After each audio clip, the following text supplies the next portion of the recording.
Saturday arrived like a verdict, bright and unforgiving, and the apartment felt like a witness. The week had crawled with brittle silences, every hour stretched thin over a hidden blade. Footsteps crossed the corridor with the sound of decisions. Wardrobes opened and shut like courtroom doors. Hangers clicked like small hammers. A suitcase lay open on the bed, swallowing shirts, cufflinks, cologne, and the last of old promises. Adaeze watched in stillness, not from weakness, but because stillness can be armor. The morning light drew long lines across the floor, measuring what would remain and what would be removed. When the packing ended, a ring sat alone on the counter, a small circle losing its sun. Family photos leaned toward the trash, edges bent like tired wings. Silence thundered until her heartbeat became a heavy metronome. Outside, a taxi idled and blinked, the amber eye of change. The closing door made a soft cut, a feathered guillotine without rage. The room smelled of cologne, soap, and ending. Neighbors' curtains flickered like careful eyelashes. A phone reminder chimed for a meeting that no longer belonged to him. Air moved, and the house recalculated itself. By Monday, the city had moved on, as Lagos always does, swallowing scandal and spitting traffic. Social feeds staged happiness with glass railings and rented blue skies. Captions preached about fresh beginnings, while hearts clicked like confetti. Family members rehearsed sweet words and hid soot under their tongues. Coworkers whispered into paper cups and returned to their screens. The luxury apartment carried borrowed shine. Bills waited with real teeth. Expectations mouthed promises that sounded like drums and tasted like dust. A spotlight followed the new couple, but shadows kept the receipts. The show went on, and the crowd clapped out of habit. Adaeze did not argue with the city. She washed her face, pressed her blouse, and made coffee that tasted like decisions. She walked room to room collecting debris from a finished season, a cufflink, a champagne receipt, a tie clip shaped like a promise that never kept itself. She folded sorrow into straight lines and stacked it in a clean corner of her heart. She ate because discipline does not retire. She breathed because breath is a worker that never asks for praise. Afternoons softened the walls, and the floor remembered her footsteps. Quiet returned with orderly hands. Numbers steadied her better than memories. She opened reports and watched columns march in order. Revenue rose with quiet authority. Contracts lined like aircraft on a bright runway. Cash flowed like obedient rivers. Timelines breathed. Warehouses, trucks, and invoices formed a living map she could read with closed eyes. Every naira carried a story from port to pallet to paid receipt. Another story traced itself, from trust to ash, written with hotel soap, late taxis, and borrowed weekends. She let both narratives stand, but she chose the one that compounds. She trusted the math again today. Evening folded the city into softer colors, yet her office still wore daylight inside the glass. Traffic stitched the island to the mainland, red and white threads pulling through dusk. She thought of brides standing alone after the dance, of mothers counting pills in kitchens, of girls asked to smile past bruises. She thought of queens who hid behind aprons while building empires under the table. An ache pulsed, but the rhythm had changed quietly. Pride without mercy had left her house. Mercy, with a spine, remained. The skyline blinked like a patient constellation, and she stood inside its calm. She reached for the phone reserved for decisions that echo. The screen woke and reflected a face that no longer needed disguise. For words waited on her tongue, the words that end a masquerade. Calendars knew where to make space. Security knew which doors would swing and which would seal. The conference hall knew how sound travels when truth stands up. She would speak as the architect, not the alibi. She would end the season of apology and begin the season of order. She formed the sentence, released it, and felt the day adjust its weight around her. Monday morning arrived with the precision of prophecy. The air in Victoria Island was thick with speculation. Emails had spread through the company like wind-driven fire. Mandatory all-staff meeting, 9 a.m. sharp. And when she finally spoke, her voice carried the weight of storms and the grace of survival. Good morning. For those of you who don't know me, I am Adaeze Okonkwo, founder and chief executive officer of this company. Silence slammed into the hall. It wasn't disbelief, it was paralysis. Chaik's face turned the color of defeat. His brothers blinked like men watching gravity reverse. Mama Chaik's mouth parted soundlessly, while Ngozi, radiant in her short red dress, shrank into her chair. Every employee looked from Adaeze to Chaik and back again, piecing together 7 years of blindness. The CEO they'd worked for was the same woman whose name they'd mocked in office gossip. The wife he'd abandoned now stood before them as the architect of their livelihoods. The revelation wasn't just shocking, it was seismic. Adaeze's gaze swept through the hall, not in anger, but in silent audit. This company was built on loyalty and vision, she said. Values that have been betrayed from within. And today, we are restoring order. Her words were measured, but each one landed like a hammer. Behind her, the projector shifted to a slide labeled Organizational Review. Chaik's jaw clenched. Emeka shifted uncomfortably. Obinna stared at the floor. Adaeze continued, her tone unshaken. For years, I've watched mediocrity hide behind familiarity. Nepotism shield incompetence. Arrogance disguise failure. That ends today. A murmur rippled through the audience, fear mixed with awe. Even the air seemed to tighten. Effective immediately, Adaeze said, all staff will undergo performance reevaluation. Accountability will no longer be optional. On the side screen, names began scrolling. Some gasped as theirs appeared. Some sighed with relief when they didn't. But the Okonkwo's names glowed longest, hanging in the air like judgment itself. Adaeze's eyes rested on her estranged husband, not with hatred, but with the composure of a ruler fulfilling justice. Chaik's breath faltered. Ngozi's painted smile dissolved into pale silence. When the meeting ended, applause didn't come. It couldn't. The sound of truth leaves no room for noise. Adaeze turned and walked off stage, her step steady, her crown invisible but undeniable. Every woman in that room sat taller. Every man who'd ever underestimated her felt the floor shift. The myth of the submissive wife had burned away, leaving the fact of a queen. And outside, the Lagos skyline seemed to bow slightly, as if the city itself recognized the changing of seasons. Inside, power had found its true owner again, and her silence had finally become her thunder. The morning after the revelation was colder than memory. Phones buzzed across departments with the restless rhythm of panic. Messages flew like startled birds. Did you hear? Is it true? She's the CEO? By noon, the company intranet carried the official memo. Subject: Organizational restructuring. Every Okonkwo name appeared in bold, followed by words that cut like clean steel. Terminated. Dissolved. Not renewed. Each dismissal letter bore Adaeze's digital signature, simple and final. The empire she had once built to protect them now became the instrument of their undoing. And Lagos, that city of stories, began whispering a new one.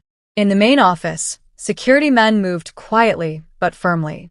Desks were emptied, drawers opened, ID cards collected. The hum of printers and chatter that once filled the floor gave way to the heavy shuffle of boxes and disbelief. Chaik's voice, once booming with entitlement, had turned small. He stood before HR, face pale, words trembling. This must be a mistake. The officer only pointed to the policy board, no tolerance for ethical breaches. His dismissal was documented, time-stamped, irrefutable. When he turned toward the corridor, cameras caught his reflection, his own shame following him like a second shadow. Emeka's protest came next, loud and pitiful, drowning in excuses about family connections and loyalty. But loyalty without integrity had no currency here. His department had read out a year's worth of ignored warnings, late reports, falsified logs, unaccounted fuel costs. Obinna was called next, the boy who thought laziness was charm. His contract ended in a paragraph. The system that had once rewarded his surname now rewarded merit. Obiagile's turn came quietly. Her emails revealed weeks of personal calls and social media breaks masquerading as HR work. She cried softly as her access card deactivated mid-swipe. The elevator refused to recognize her anymore. By mid-afternoon, the building had become a theater of consequences. Employees who once laughed at Adaeze's humility now looked at her with reverence and fear. She did not raise her voice. She did not gloat. She simply sat behind her glass desk, signing papers with a precision that bordered on divine. Her face betrayed nothing. No triumph, no vengeance. Only completion. Years of disrespect balanced themselves on the scales of justice she'd built in secret. The same hands that had served food in silence now served justice with grace. And justice that day tasted clean, cold, and overdue. Outside, the Okonkwo brothers huddled in the parking lot, stripped of their corporate badges. Their mother's voice echoed faintly through Chaik's phone, trembling with confusion. "What happened, my son?" But Chaik had no language for the fall. He had spent years living off a salary paid by the woman he had betrayed. Now, without her signature, his world had no roof. The car he arrived in was repossessed before sunset. The luxury apartment's rent bounced the same week. Even Mama Chaik's hospital card returned void. Her coverage was under a cancelled policy. Everything they'd built on Adaeze's quiet generosity crumbled in synchrony. In the HR lounge, younger employees whispered their awe. His patience was not infinite. The electricity company arrived next, cutting power with the same indifference Chaik once gave his wife's tears. The car disappeared from the parking lot at dawn, reclaimed by the company whose logo he'd once worn proudly. In 1 month, everything he had flaunted vanished like smoke. Ngozi stayed long enough to finish the champagne and count the remaining cash. When the generator stopped working and the AC failed, she began spending more nights with friends. Chaik noticed the perfume on her clothes, the laughter that didn't include him. By the 2nd month, she packed her things without ceremony. "I can't do this, Chaik," she said, eyes already elsewhere. "I thought you were somebody." She blocked his calls before he could reply. The man who had abandoned loyalty for excitement now sat in the dark, scrolling through messages that would never be answered, staring at a phone that no longer rang. Meanwhile, his family's decline played like a tragic echo. Mama Chaik, once dressed in Ankara and pride, now borrowed wrappers from neighbors. Her medications ran out. She visited the pharmacy with trembling hands, pleading for credit. The pharmacist, once respectful, turned cold when her card declined. "We can't keep giving free drugs," he said. She nodded quietly, shame swallowing her words. Obiagile sold her gold earrings to buy Gary, her phone buzzing with debt reminders. Emeka and Obinna wandered through job interviews, their resumes full of experience, but empty of credibility. The family that once mocked Adaeze now whispered her name in regret-filled prayers. Lagos moved on without them. The parties they once attended no longer sent invitations. The men who toasted Chaik's promotion now avoided his handshake. Gossip, the city's most loyal citizen, carried their story from salon to office, from WhatsApp to bus stop. Everyone loved the moral of it. How the proud fell, how karma walked in heels. Even the receptionist who replaced Ngozi at the company whispered to her colleagues, "That's the man who betrayed our madam." They nodded with pity, then got back to work. Because in Lagos, pity is brief and progress is impatient. The world had learned its lesson and moved on. Chaik spent his days watching time crawl. He searched job boards, sent applications, received polite rejections. No company bearing Adaeze's influence would hire him, and her influence was everywhere. His savings evaporated paying rent, feeding his mother, patching hope. At night, he stared at old photos. Weddings, dinners, family smiles bought with borrowed grace. He replayed moments he'd once dismissed. The meals she cooked, the small notes she left, the silent support behind every success he'd claimed as his own. Regret became his new occupation, and its hours were endless. Every dawn arrived like punishment, every dusk like debt. By the 5th month, they were forced out of the apartment. The luxury that once defined their name was replaced by a single room in his mother's old neighborhood, a place they had once mocked for its cracked walls and leaking roofs. Here, the nights were humid and honest. He woke to the sound of generators humming far away, symbols of lives still powered by stability. Poverty stripped him gently, but completely. It took the arrogance first, then the pride, then the certainty. He learned how hunger humbles even the most stubborn tongue. In silence, he began to understand the vocabulary of consequences. One evening, as rain whispered through the leaking ceiling, Chaik sat beside his mother, watching her chest rise with shallow breaths. The doctor's note on the table said, "Urgent care required." The price attached was more than he could count. He thought of Adaeze, the woman he had betrayed, the woman who had built an empire out of nothing but endurance. Shame sat beside him like a companion. He knew what he had to do. Tomorrow he would go to her. Not as a husband, not as a man seeking forgiveness, but as a beggar asking grace from the queen he once called worthless. The morning he decided to see her, the world felt heavier. The air itself seemed to know his name was no longer respected. Chaik dressed in clothes that hung too loosely on his frame, his once broad shoulders now curved with exhaustion. The shoes that had gleamed beside marble floors now carried the dust of struggle. He borrowed transport money from his younger brother, promising to pay it back, though both knew he wouldn't. When he stood before the gates of Adeeze's mansion in Lekki, he felt small. He had never been here before. This was the life she had hidden, the throne she'd built behind his blindness. The gate towered above him, silver and unyielding. The security guard, tall and alert, studied him with professional indifference.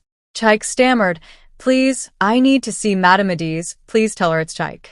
The name tasted strange, like a story he no longer belonged to. The guard raised an eyebrow, hesitated, then disappeared through the intercom.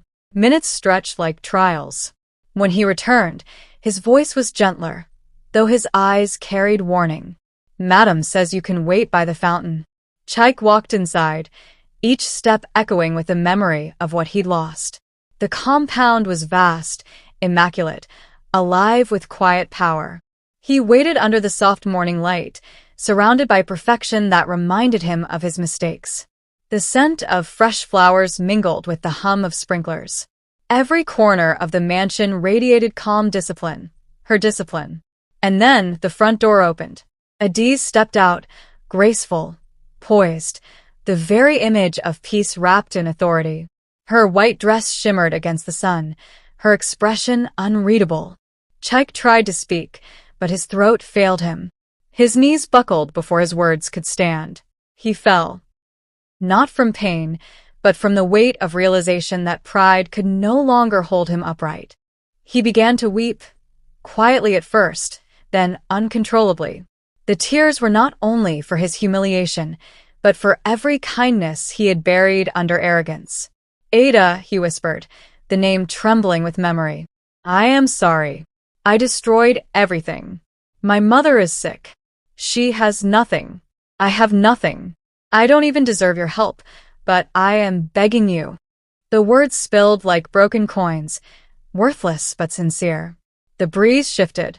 Adaeze did not move closer. She did not move away. Her stillness was not cruelty. It was mastery. Years of silence had taught her that mercy must first test truth before it gives water. Chaik spoke again, voice cracking under regret. "I was blind. I thought strength meant control. I thought love meant obedience. You gave me everything, and I repaid you with shame. Please just help my mother." "Not me. "She doesn't deserve to suffer for what I did." His head bowed, not as a gesture of apology, but of defeat. For the first time, he understood what it meant to kneel not before a woman, but before justice itself. The man who once mocked humility now found salvation only within it. Silence stretched between them like a bridge waiting for permission to hold weight. Adeeze's gaze softened, though her voice remained calm. She saw not the man who betrayed her, but the ruin his choices had sculpted. The arrogance was gone, replaced by a fragile honesty that only brokenness can teach. She thought of his mother's laughter from years ago, of dinners that had begun in joy and ended in criticism.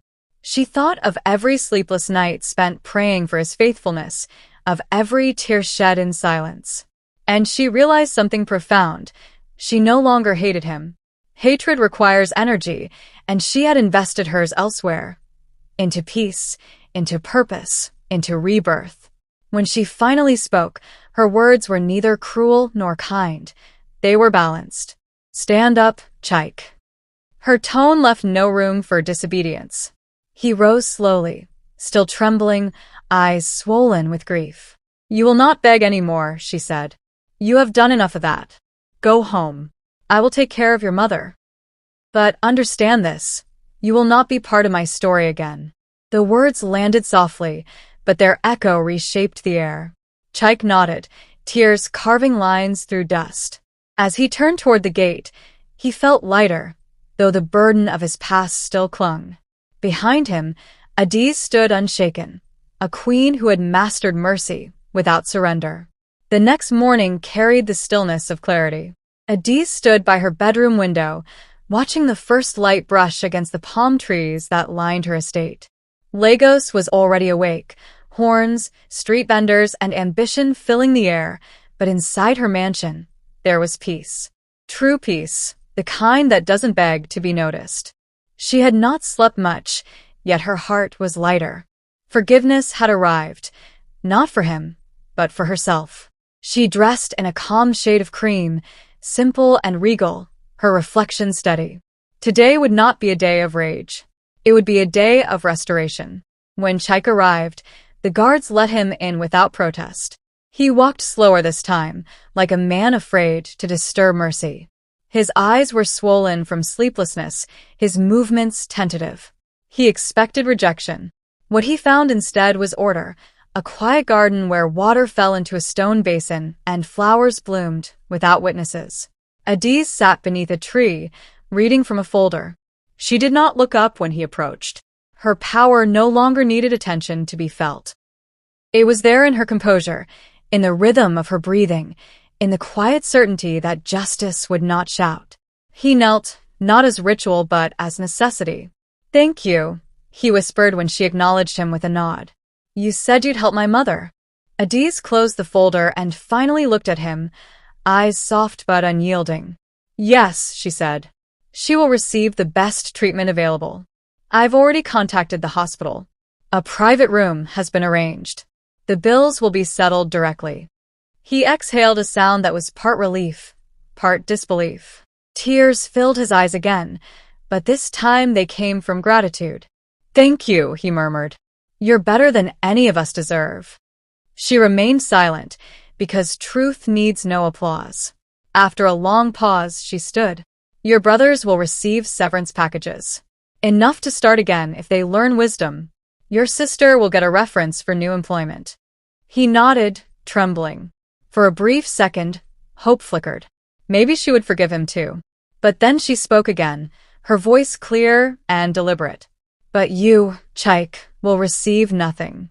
No job, no recommendation, no connection. You will not mention my name to open doors. You will walk your own road now, the one you built." Her words were calm, not cruel. They were surgical, not vengeful. Consequences delivered with compassion are still consequences. He tried to speak, but she raised a hand. "I gave you 7 years," she said quietly.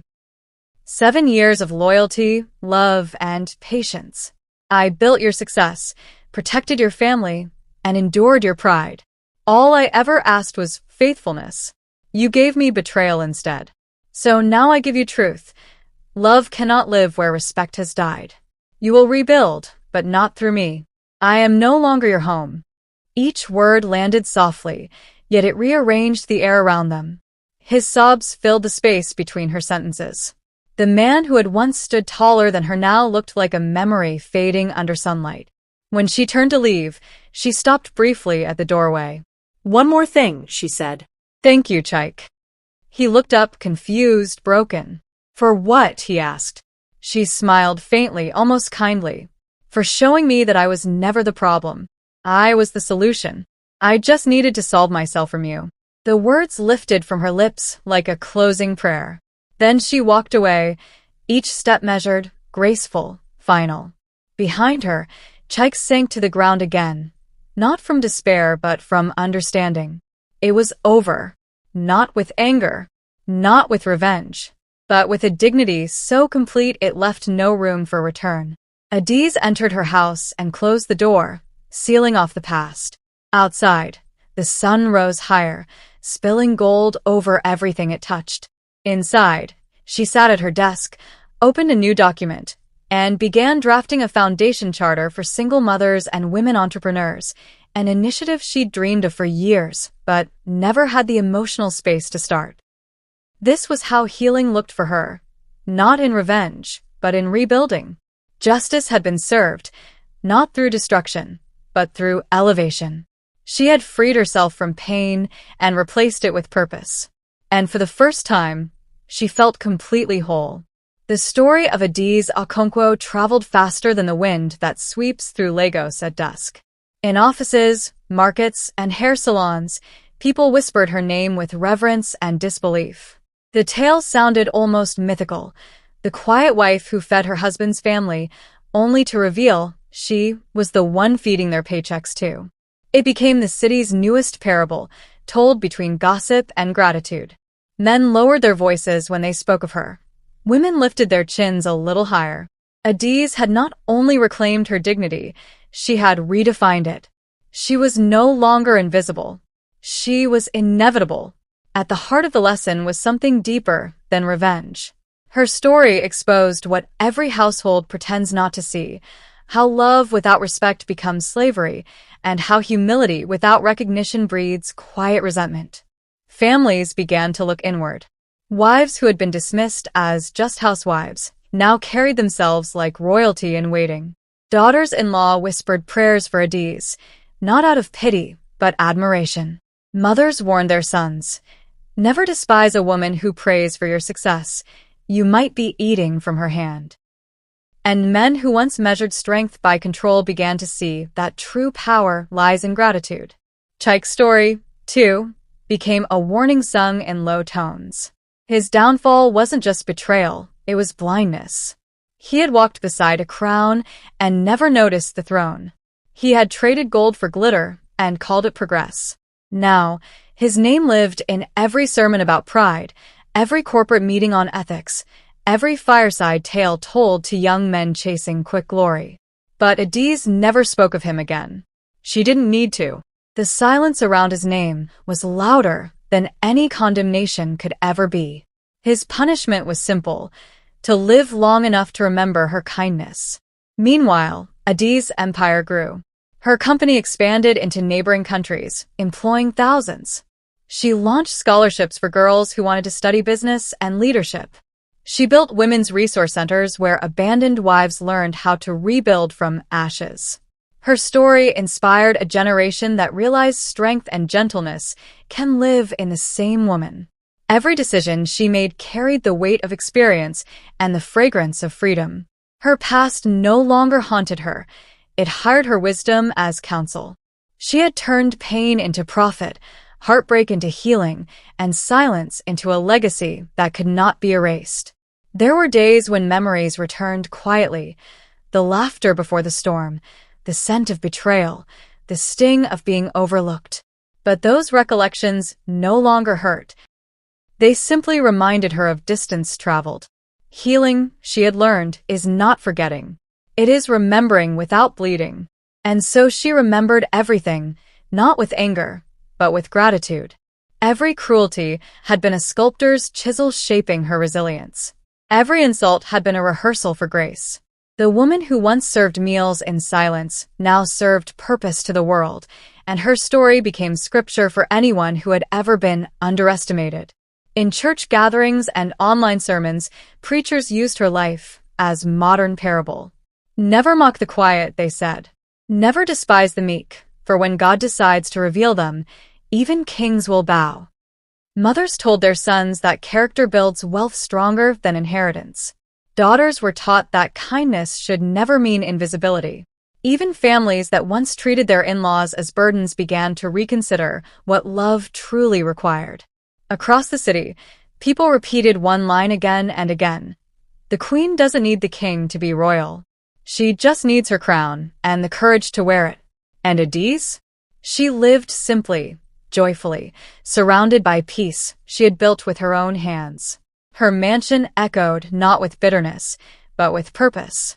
She smiled more, traveled often, and mentored quietly.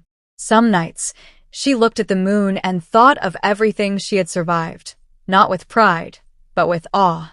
She had learned that strength isn't born in battle, it's revealed in restraint. Her life had become a mirror through which the world saw its reflection. And as her story spread beyond Lagos, one truth remained universal: never underestimate the quiet ones.